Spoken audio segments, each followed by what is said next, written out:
Hi, people. So this is a quicker one. I just want to briefly talk about the incident at the Labour Party conference in Liverpool.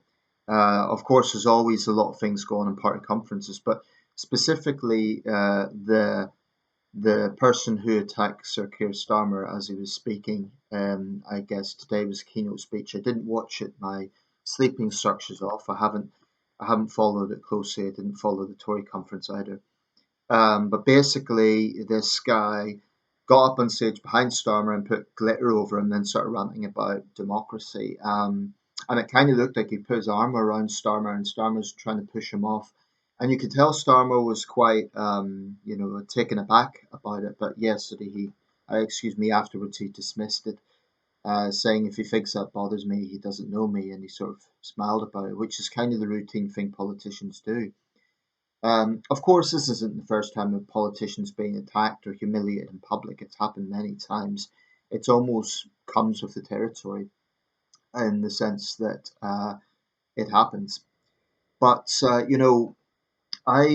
think that people need to consider that there has been a very real threat against MPs in recent years. People joke about this and they say things like, um, well, one, for example, I saw two potential voters sort of analysing it, and the guy said, "Well, if he can't even run this, how can he run the country?" But that's a bit of a void. If he allows this to happen, how can he run the country? But that's a bit of a silly critique because we have democracy where politicians aren't protected in a bubble. Like they're out there. They talk to people, maybe not all the time, but the point is they're not.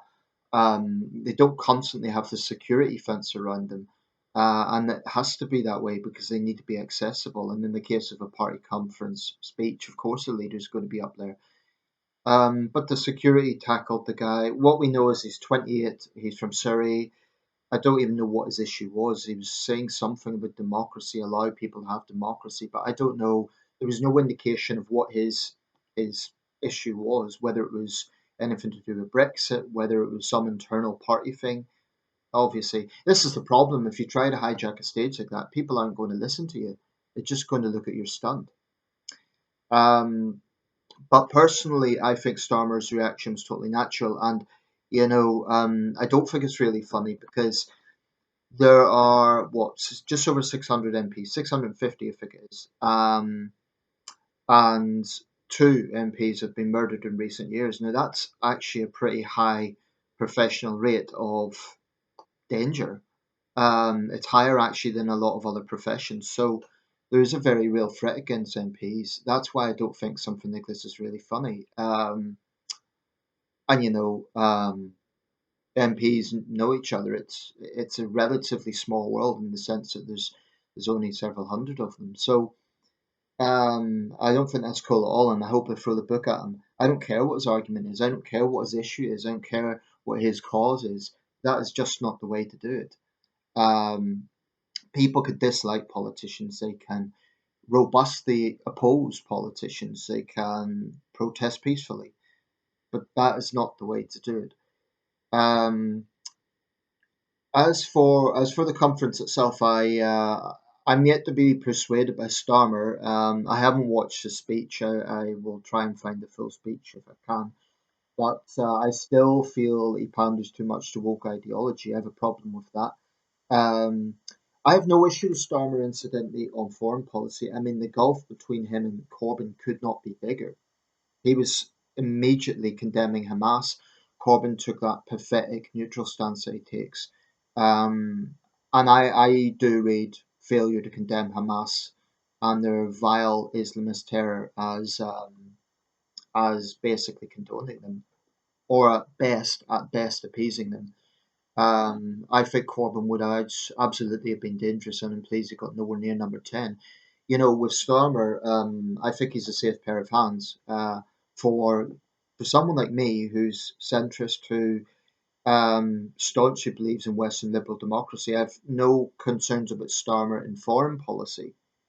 He's been very vocal in standing up for Ukraine. He's condemned terrorist atrocities. He's pro-West. I have no issues with Starmer. Corbyn, yeah.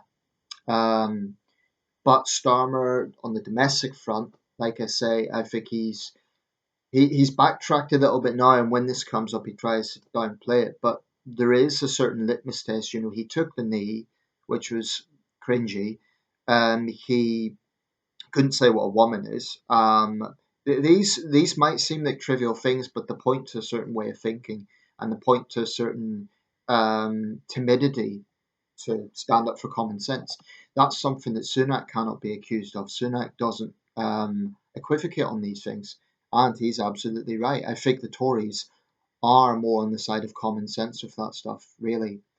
And could it be a vote swear for me? I don't know. I don't know. There's things I don't like about the Tories. I think they have a certain entitlement mindset, entitlement to power, that is. Um, so I don't know. The election, no month has been set yet, but we'll see. But anyway, about this incident, I hope the guy is charged. This is not freedom of speech. This isn't peaceful protest. This was assault. It was, for all Starmer knew, he could have been armed. He didn't know that. Okay, glitter's harmless, but what how's Starmer not to know that he wasn't some lunatic with a knife? This is the danger, and that's why I hope it gets, um, yeah, I hope it gets a book thrown at him. I don't know what sort of punishment would be appropriate, but definitely it shouldn't be a tap on the wrist. It's not peaceful protest. Heckling might be disrespectful and annoying, but it's in a different league.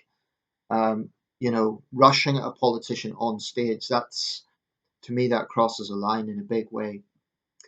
And I don't care if it's Labour or Tory or Liberal Democrats or SNP, it's wrong.